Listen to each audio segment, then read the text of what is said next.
Counselor Accents Podcast. Two school counselors who love their jobs. Oh, and they happen to have Southern accents too. Bless their hearts. I'm Laura Rancourt. And I am Kim Crumbly, and together we are Counselor Accents. Two stools, two school counselors who are in the trenches with you.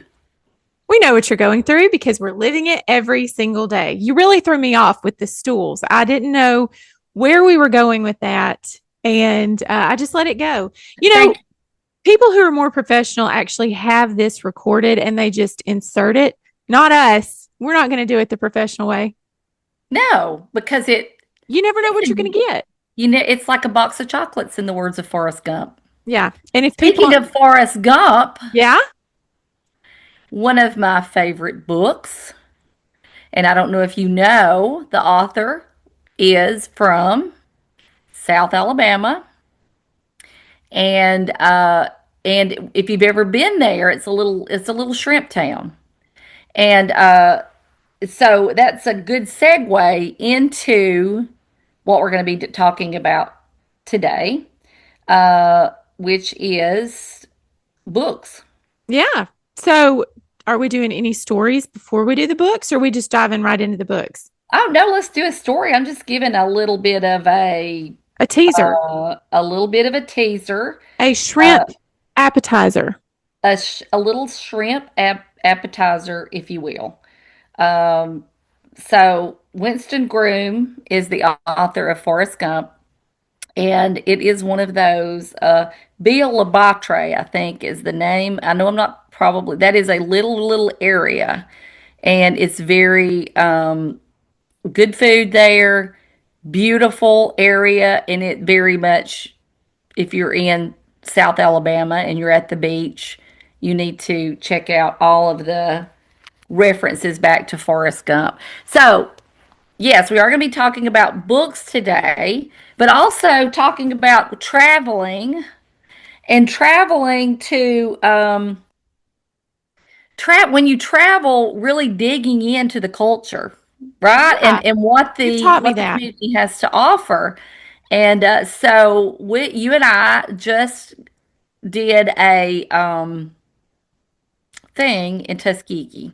Yes. And we dove right into the culture in Tuskegee. We had such a great time, and I've been telling everybody about how you have enlightened me. You've taught me so much. You know, I'm not good at history, but I feel like now I am getting better. If I had to take a graduation exam right now in history, I'd still fail it, but I would not fail it as bad. Probably. As badly. There you go. There you go. Right side.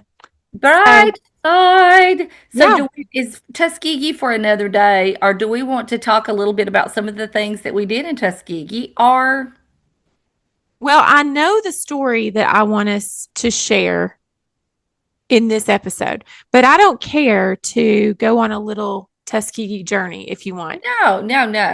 What is the story we're sharing today? Tell me what. I want you to tell, and really it doesn't have anything to do with our podcast topic. You told me this story and I thought it was hilarious. And so I wanted our listeners to hear it, but it was the hibachi story. The hibachi story. I will listen. You know, that's our nicknames for our husbands too, are hibachis. And what did I tell you? I said, now, Kim. Nobody understands why we call our husbands hibachi. Yeah, if you saw my husband's belly, you might say, yeah, you need to be calling that big boy hibachi.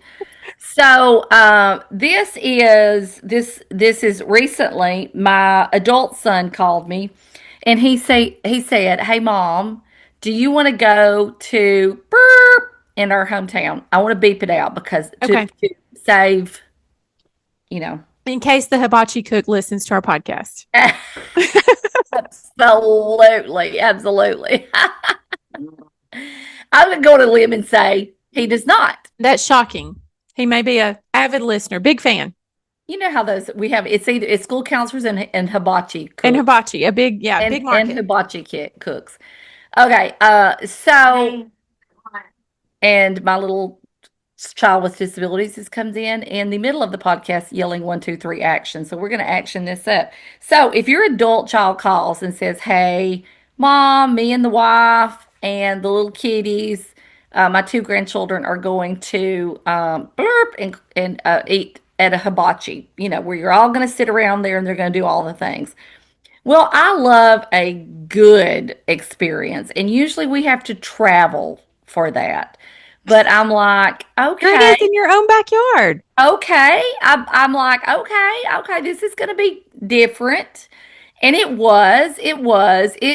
like they just decided to take the Burger King and just take the eyes off the oven, if you Okay. will, and just pretend that this is a real hibachi situation. Okay. Okay.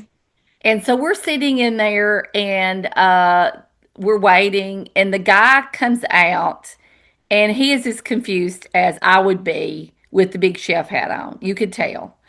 And so, if you've ever done the hibachi experience, it's the same thing you're going to see where they're going to do the volcano, they're going to do the eggs, where they're throwing them around, and they're going to throw chicken and shrimp around. It's going to land between your breast. These are the things that are going to happen. And so this little guy comes out, and he has no hibachi. It is not in his culture. It is not in his it is not anything he's been trained in. I think like 15 minutes before we got there, It's maybe. like Uncle Dwayne. Uncle Uncle Dwayne, Dwayne. I need you to go out there. You can grill a hamburger. I need you to go out there and do the hibachi. He had the general idea of it. So he starts slinging eggs. Every single egg breaks.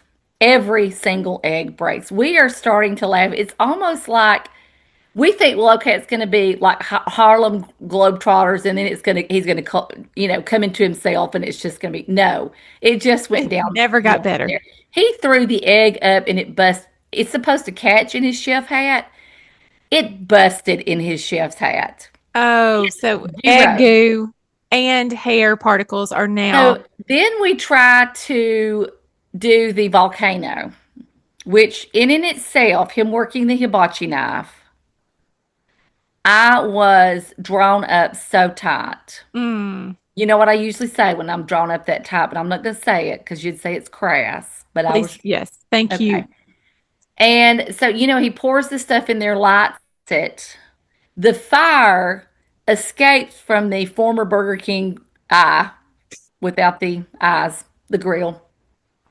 And it is burning our eyebrows off of our head. It is way too close. And I see the people in the back like being prepared to shut this down. But I am laughing so hard he starts laughing. It just becomes this is the greatest hibachi experience of my life. And I knew the last thing was going to be throwing the food around. Yeah. So you're ready. I am sitting blouse open. Okay. Blouse, bring it, baby, bring it. There was shrimp flying, tables over. Oh my goodness. Shrimp was chicken. Nothing landed anywhere near. It's just, I like the idea of throwing this food. I don't know how to do it. I'm just going to sling it across the room. It was landing on other people's plates across the room, on the floor. I was crying. Everything he tried to do. And I thought, I'm going to be offensive, but I could not help myself. But he was laughing too. He realized I'm fired. This is Okay. my hibachi one and done. And then I'm Okay. out, fired. So I was sharing the story with you, and you were like, we have to tell that on the podcast. So there is my hibachi experience. Well, this is where my mind went whenever you told me that story. I think I have the same the same disorder that Uncle Dwayne, your hibachi chef, has. Yes, yes. There is really not anything that I think I can't do until I'm in the middle of it. And then you're like, okay, I'm like in over my head. And I think probably when that egg cracked on his head and he starts laughing with you, that was probably his moment where he realized I should not and cannot do this. when I was being interviewed for this job, I and I might have claimed to had exaggerated. former hibachi Just because skills. I can grill a mean burger doesn't mean I can work this Burger King Ex Burger King hibachi grill. oven. Yeah. I am going to tell you this is the way I think it happened. I think he waited tables Okay. and they were shorthanded. because it's hard to get folks to work in the in food industry and different industries. And they said, Dwayne, you're up. It's you. It's you. Uncle Dwayne, you are up. You've seen it. You can do it. And no, no, no, he couldn't. But I do not know if I've ever been so entertained in my life. I've never seen such a. It would be me Yeah. or you Yep. up doing it. I And don't see, know. that's also where my mind went because I went back to the show The Simple Life with Nicole Richie and Paris Hilton, where they used to go in and do different jobs, and they Yes, did them miserably, horribly. yes. But I thought, I wouldn't love the way you've compared us to Paris. And you pick which one you want to be? I'll pick which one I want to be. well, I'm going to do anything that is akin to Lionel Richie or has any. Back to Tuskegee Back again. to Tuskegee. I'm just circling back to Tuskegee. Well, I just thought that would be us going into places and not being able to do the jobs, but somehow thinking that we can.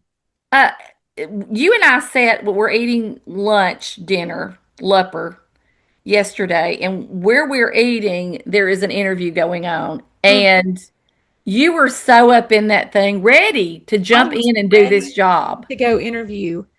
And I was in my mind coaching these people through the interview. I thought, I just want to go interview and see if I would get the job. I just want to go see. You did. You said, I'm going to interview right now. I'm going to hone my skills, sharpen up those skills.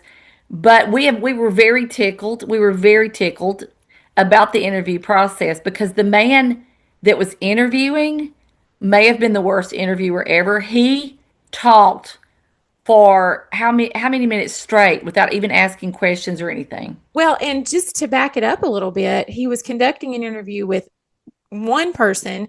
Another person walks in with his resume and he's like, well, here, I'll just interview both of you together. And In the middle of this restaurant. in the middle of the restaurant, and they're not in any way connected. Like they're not friends. They just wandered up on each other. And he's conducting the interview together. And I'm just thinking, like, just imagine, like, you're in this interview and you get asked a question and another person answers. Like, don't you want to be like, yeah, what she said? What, and more and Yeah. more and what they said and build more. on it. What if we did that? You and I both sit on interviews for when we hire teachers and Uh-huh. things like that. And what if we just brought them all in at one time? Yeah. And just like, And you're going to see, I know, I'm going to tell you who you're going to see. We talk about the leadership styles. You're going to see that.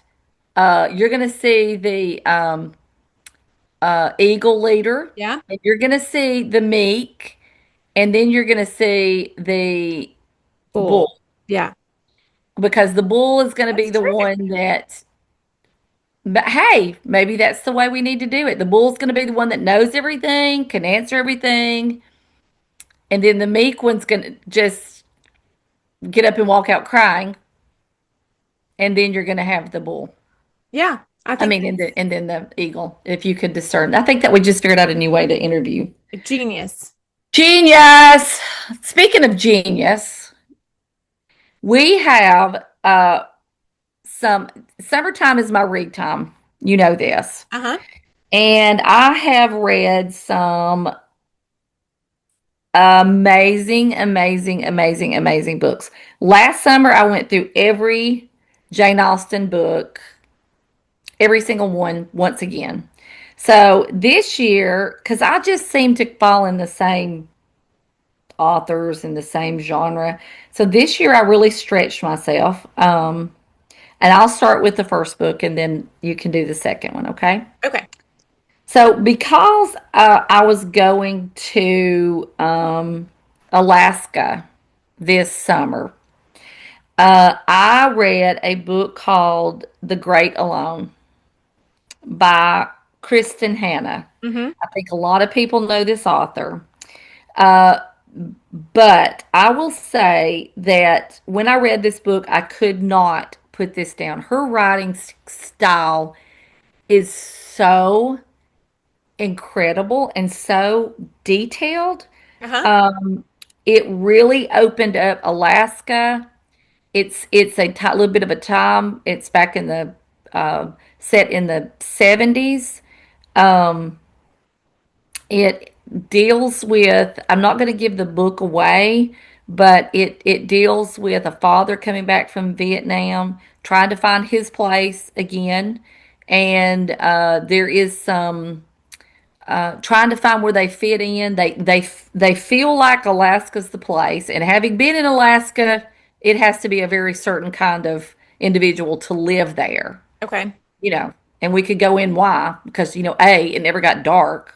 I mean, Oh, it was just always kinda. I mean, it would just when I was awake up until midnight, it was still like lunchtime here, so that would be weird for me. yeah. Plus, it's very dangerous. It can be very dangerous. So if you have to watch with the animals, all this stuff. So anyway, so they decided they're going to live here. So it's this family against the elements, but it's also what's happening within the family itself and the this very, very, very small community. They have to take care of one, even though they're not maybe not close by one another. They have to take care of one another because there is no one else. So that really opened my eyes up to a whole different culture, a whole different. Even if you're not going to Alaska, this author is amazing. This book is amazing. I want everybody to read it. A little tip: if you use Kindle, you do not have to listen to the book on audio. Okay. What you can do is say, "Hey, Alexa, read Kindle The Great Alone," and it will read it to you. So if you have Alexa, which is an app that you can use, and you have to have Kindle, and it will read. So you don't have to buy the Kindle book and then the cost of the audio. Now, a lot of people like Audible because it's not a reader reading, it's an actual experience. So I'm fine with Alexa reading it to me if I'm not able to just, I like to read it on the words. And then if I'm up cleaning or traveling, I can listen to it. So that's my first pick. Okay. Well, I have a question before I tell you my pick. I have Okay. a question about this Alexa reader. So, Yes. does Alexa enunciate and use inflection? Somewhat enough that I'd forget it's, Okay. I forget, and enough that I would think it would be like Audible, maybe if you got a simple Audible book that's not as, yes, I think that's how I listen to it. I enjoy it. I like to read it better off of the words. I like to read the words, but that's not always possible. So I could go back and forth, and I love that. So if you don't know that, I didn't know that. If you have Kindle, let Alexa read it to you. Well, and there's also on the accessibility, if you have an iPhone, there's an accessibility thing that you can get them to Mhm. read Yes, the book to you from that too. But you can change the inflection somewhat, but I just haven't had time to go in and change all the settings to make it more easy listening, if you I will. got you. Yes, Okay. yes, Okay, well, you have opened up a whole new world to us with your little hack there. So I'm excited about that. yes. Okay, so my first and mine are in no particular order. I'm not ranking them in best to worst or anything like that. Yeah. But this is a book. Now, I have not done a lot of reading over the summer. What's interesting is I read a lot during the school year, and then I've read nothing this summer. Well, one or two, but they're not notable enough for me to even mention. So, Okay. this is one that I read a few months ago, and it is called The Midnight Library by Matt Haig, I think is how you say his name, Okay. Haig. And I like thrillers. This is not a thriller, so don't read it thinking that it's going to be anything like that. But it was very thought provoking. And I don't want to give too much away, but there is this female lead character named Nora, and she is at this point in her life where she's just really hopeless and feels overwhelmed. She has a lot of regrets and thinking about like choices she should have made in the past that maybe she wouldn't be in the place where she is in the present. And so, one thing leads to another, and she ends up finding herself in this like time travel library. And when she goes in and pulls a book off the shelf, it's actually full of what her life would have been like if she had made a different choice.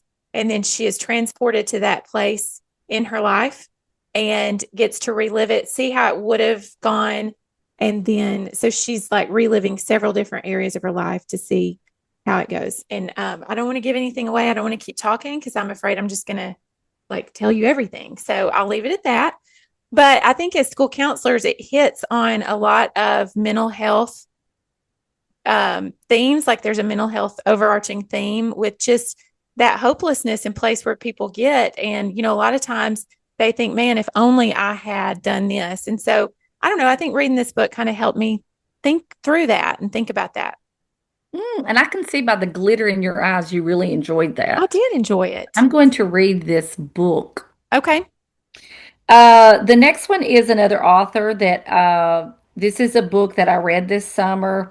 I think it was also a book that I put up when I was going to read it because it's not set in Alaska, but it's in the wilderness. It's kind of I thought it was. It's really not. It's set in the Adirondack. Adirondack? Am I saying? Adirondacks. Adirondacks. Did I just say Adirondack and it's Adirondack? Adirondack? You might just want to say the Appalachian Mountains. Okay, thank you. I don't So think that's where it is, but it's not anywhere near there. Isn't that around Pennsylvania or somewhere? The Adirondack? yeah, I think it's Adirondacks. It's like me saying Massachusetts. You don't want to, I got to can't. beep that out now. Okay. So Liz Moore is another author that I have discovered, and I am obsessed with Liz Moore. So this is not the only book of hers I've read this summer, but this book I read is called The God of the Woods. This is the first book I read, and it is about it's a mystery thriller, which I love. You're really not sure, it's all starts to the pieces, there's several pieces of the puzzle, and it's just one of those really, but she's a good writer, but it really develops the characters well, but it's based on in a camp, it's a camp in the 70s, and this girl ends up missing, vanishes. But it's not just any girl, it is the girl of the family that kind of own this camp and are very wealthy and all this stuff. So there are different suspects, and you're really left like, is it the camp counselor? Is there something else going on this troubled teen's life? As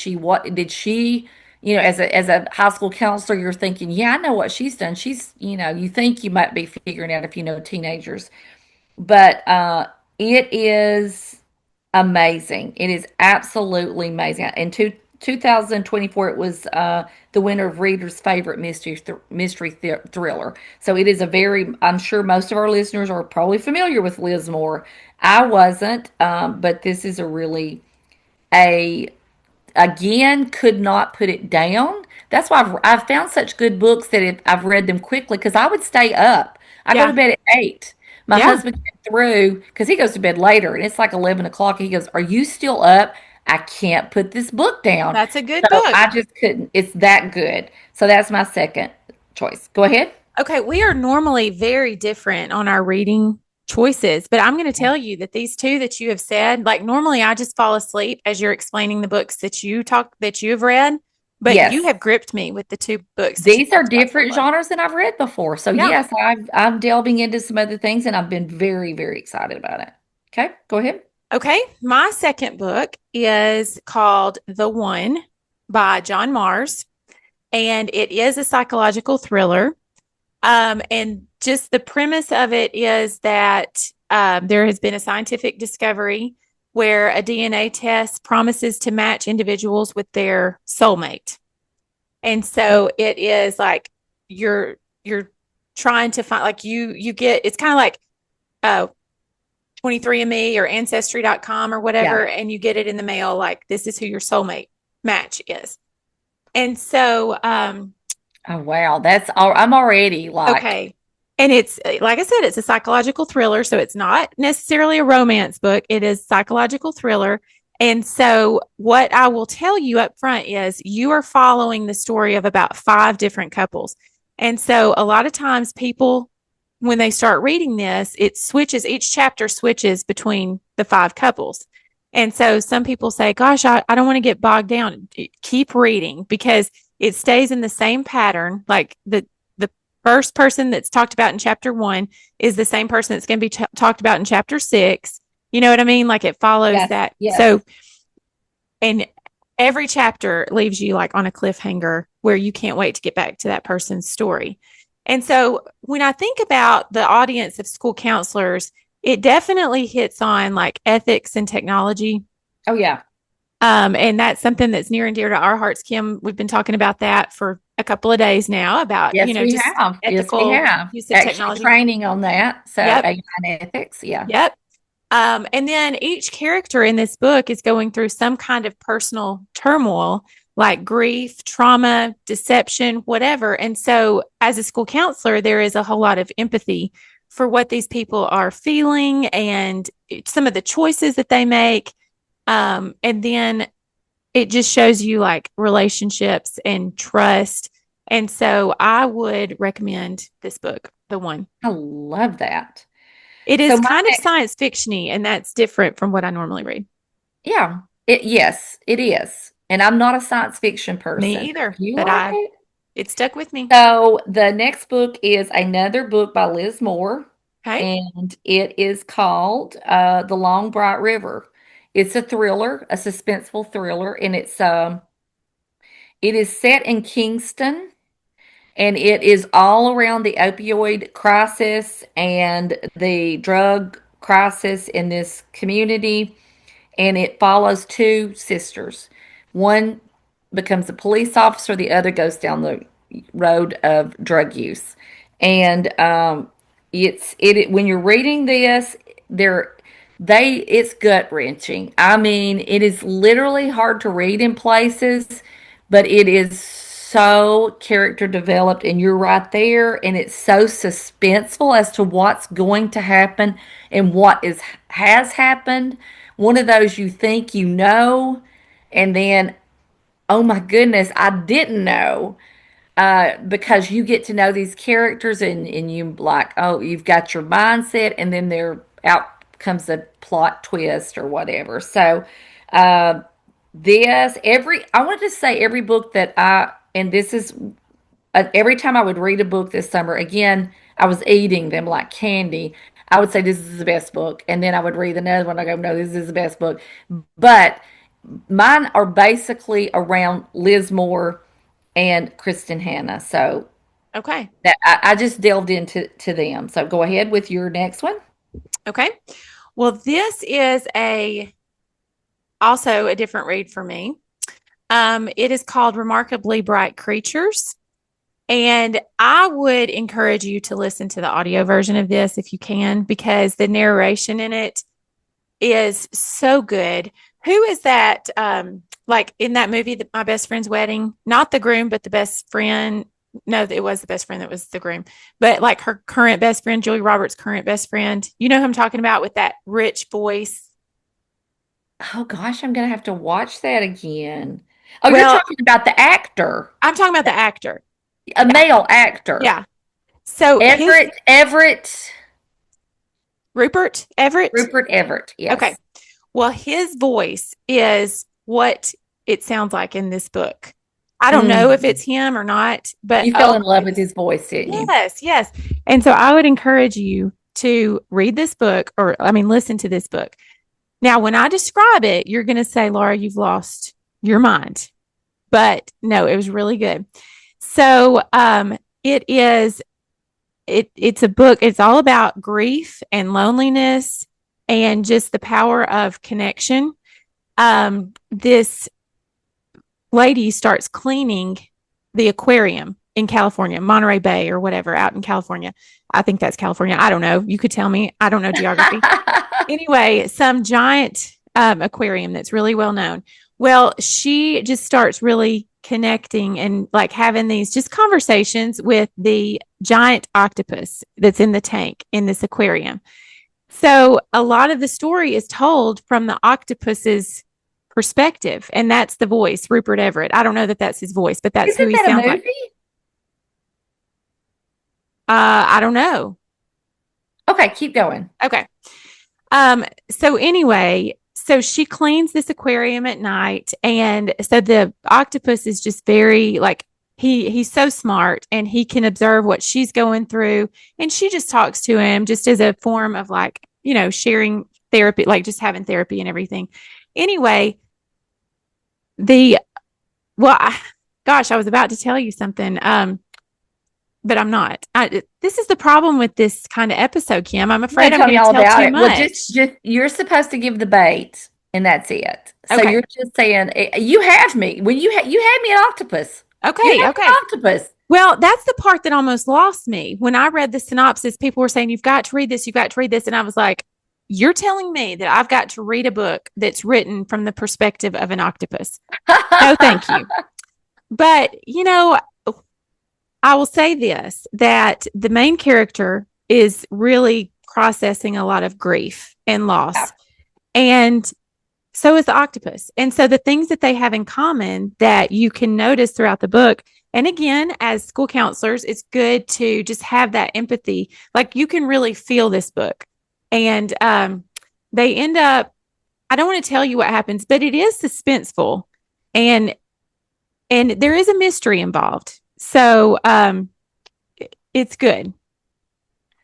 Well, you have sold me. Okay. I want to know if it's a movie. Well, yeah, look at that.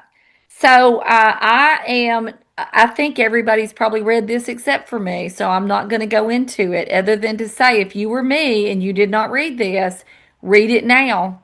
Read it now. I just finished The Nightingale by Kristen Hanna, who also I just spoke of, one of her other books. But she tells the story of it's a historical fiction set in Nazi occupied France during World War II.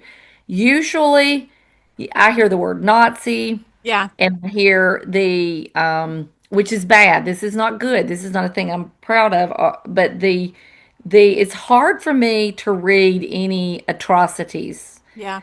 done. It is so hard. I mean, like it just it's horrific and it just eats at me.